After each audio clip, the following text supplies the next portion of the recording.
Do you remember having any culture shock when you did deal with anything German when you were first here? Because it's so similar but different? At university, I think what was the big difference was they didn't really want you to think.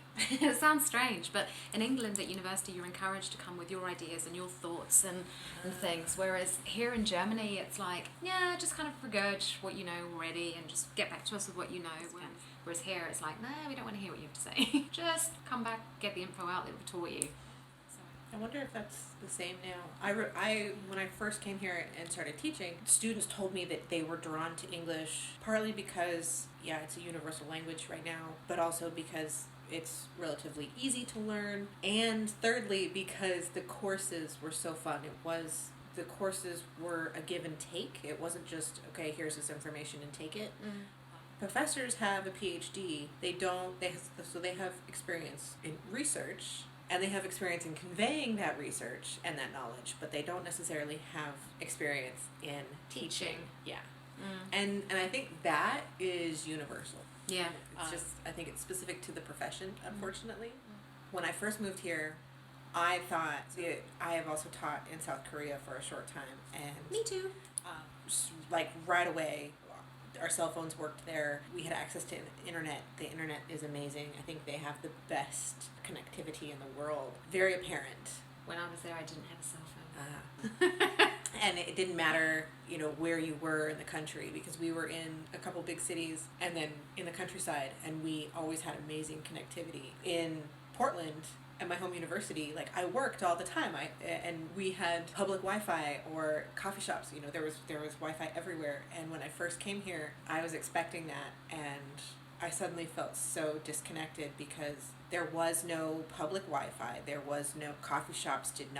Would not give you access. The German Datenschutz, the privacy is so paramount. I remember living at the university in the student accommodations, and we had 2 gigabytes a month that we were allowed to use. And the Germans that I knew at the time that were students, graduate students, they would tell me, you keep going over a allotted amount of 2 gigabytes a month. It would take me a week to go over that amount. And they didn't understand why. They're like, I never have this problem. Why do you have this problem? And what were they doing with the...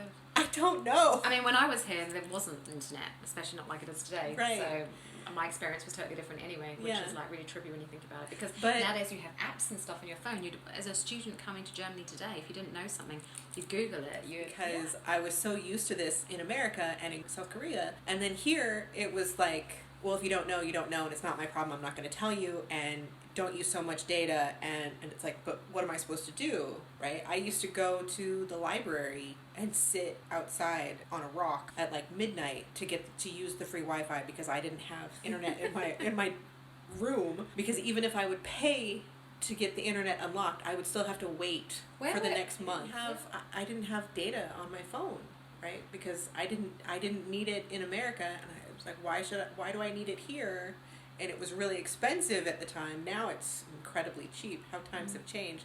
And the difference is that in America, when I didn't necessarily have data in America, but I had service almost everywhere. Not having service was so rare.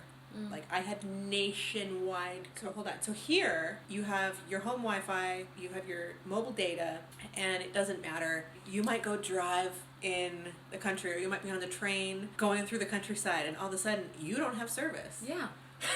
And it's like, wait, why not? And it's just because they don't, there are black holes of service in Germany, and it's still to this day. I mean, it has improved, but it still amazes me. And I think maybe that's one of the biggest points that has stuck throughout the time that I've been here. Yeah. That there are still black holes. There are less than there used to be, but what is this, 2001? What Just to bring you up to speed, it's 2021. MC, Culture Consult.